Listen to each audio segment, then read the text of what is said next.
Ladies and gentlemen, Iowa sports columnist for Des Moines Register and Iowa City Press Citizen, Chad Leistikow. Yeah, Chad, so sorry. Chad, this is not the first impression we would like to have, but to be honest, we thought the ball was going in the hoop a lot sooner, Chad. A lot sooner.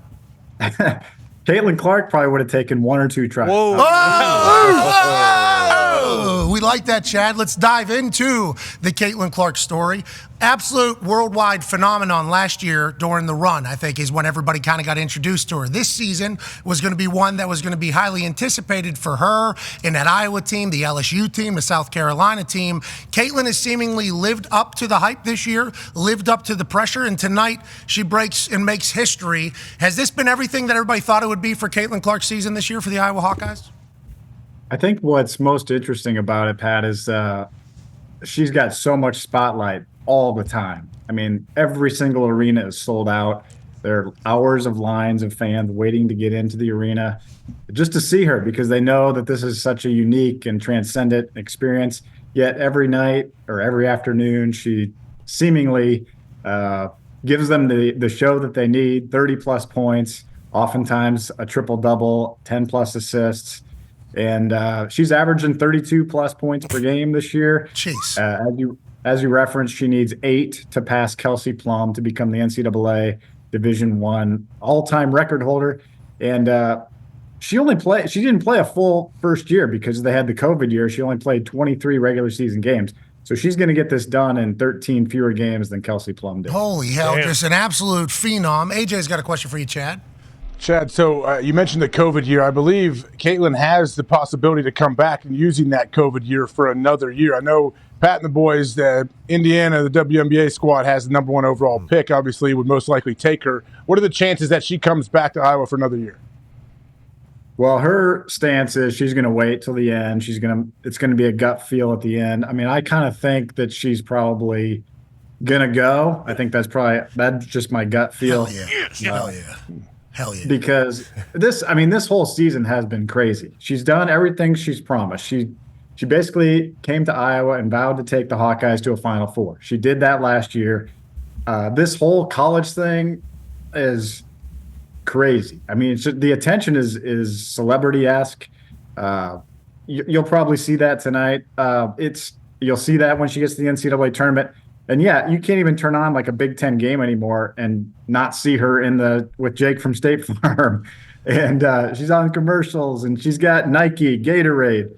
All that stuff will carry with her to the WNBA. And I think, frankly, she's probably ready for that next competitive challenge as well. Well, Indiana would be very pumped if she made that decision. I mean, what a perfect fit for our team, the Indiana Fever, with the Pacers doing what they're doing, the Colts doing what they're doing. Here we go. Welcome to the city, Caitlin. We will love to have you. Now, I don't think I see her do a lot of interviews. Now, I know you get a chance to chat with her because you cover the team as closely as you do. What is she like? Is she normal human? Does she know she's Caitlin Clark? What is she like?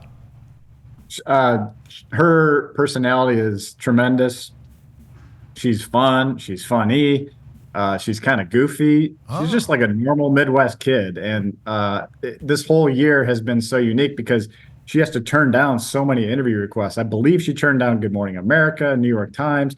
I mean, she gets all kinds of requests all the time. But yeah, her personality, I think that's part of the misnomer maybe about Caitlin Clark. You see her be pretty intense on the court, jawing with officials sometimes. She has gotten technical fouls in games before, but she's never brought any controversy upon herself. She's just a completely positive person, loves the attention for the women's game, and obviously she brings a lot of it every night. And she pulls up from anywhere. Yeah. I mean, she pulls up from absolutely anywhere.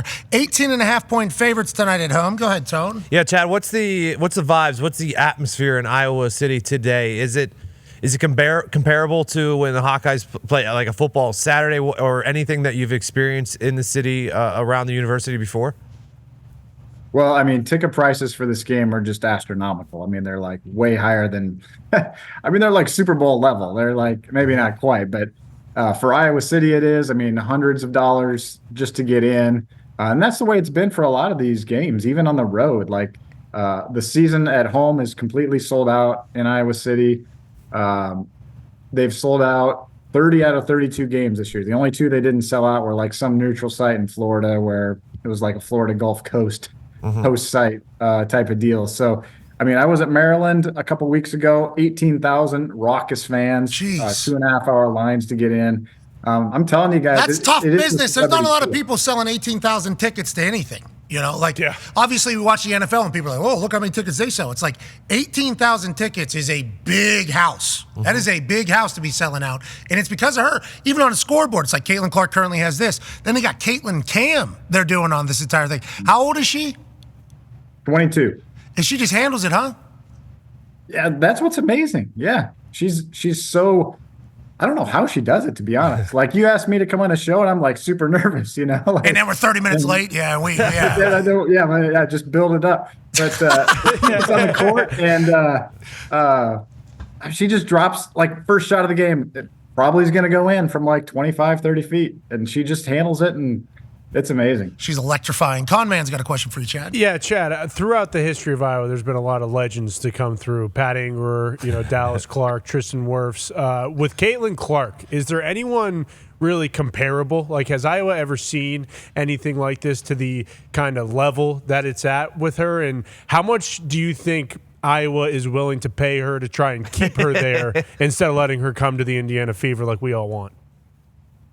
Oh, man. First of all, Pat Anger found out I was coming on and wanted Pat to know, wondered if he was the best personal protector that he ever had. And if you say he wasn't, he's going to be upset. Well, I would never want to upset Pat Anger. And he played PP when he was starting middle linebacker and also had a broken foot. And I think he was leading the NFL in tackles as well. Jeez. So, yeah, I'd say Pat Anger is the best PP I've ever had. I love that man. I love Okay, there you go. Yeah. No, I mean, and what's interesting is we had Luka Garza come through, and he was the National Player of the Year. Megan Gustafson was the National Player of the Year in 2019 for women's basketball.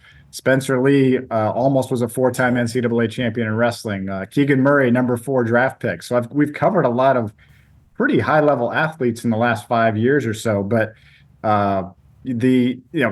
Clark is I did a podcast today, and it's like she's Mount Rushmore of one at Iowa because she's that big. She's become that big of a deal, and she lives up to it. That's what's kind of really cool about what she does. And you mentioned the logo shots. That's part of the show too. She'll pull up from 30, 35 feet and pretty much drain about 40% of them. Oh, yeah, I've enjoyed watching her play, and she kind of has like a messy vibe too on defensive side. It looks like she's maybe not giving Maxima and then steal. Yeah. It's like she's phenomenal. Absolutely.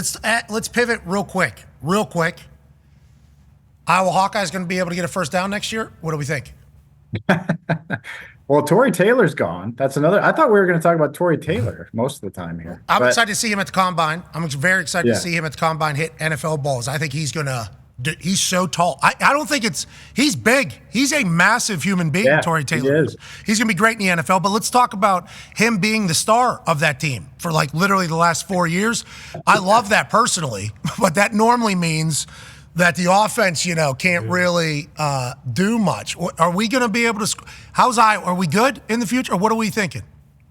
Defense will be good. I know that. They do have a new offensive coordinator now, Tim Lester. He used to be a quarterback at Central Michigan. Oh, yeah. Or Western Michigan, I'm sorry. And, we'll see. They got Cade McNamara coming back for the offense. Former Michigan guy. We'll see. He's coming off the torn ACL. So, they were last in the country in total offense by a wide margin. Yeah, last 2 years, yeah. But I know. Thanks for reminding me. It was tough to watch. Tough to cover, tough to write about. 234 yards per game. I have cautious optimism. They have Luke Lachey at tight end. They've got some good running backs, good receiver coming back, so we'll see. Good. Oh, they got a transfer from left tackle from Alabama too. Big time. Yeah. Now there was tampering going on. Yeah, look out. Yeah, there was tampering going on. They said as these. That's our fault because we did a media interview with him and he said and that's where that all ballooned. But I'm sure the NCAA's got it. Right down the middle. I'm sure they know. I'm sure they'll have it figured out. Do you know Ty Schmidt on our show? Have you seen him operate? Yeah, I was told that he might have some Iowa questions, but he's not here today, right? Yeah, no, he is.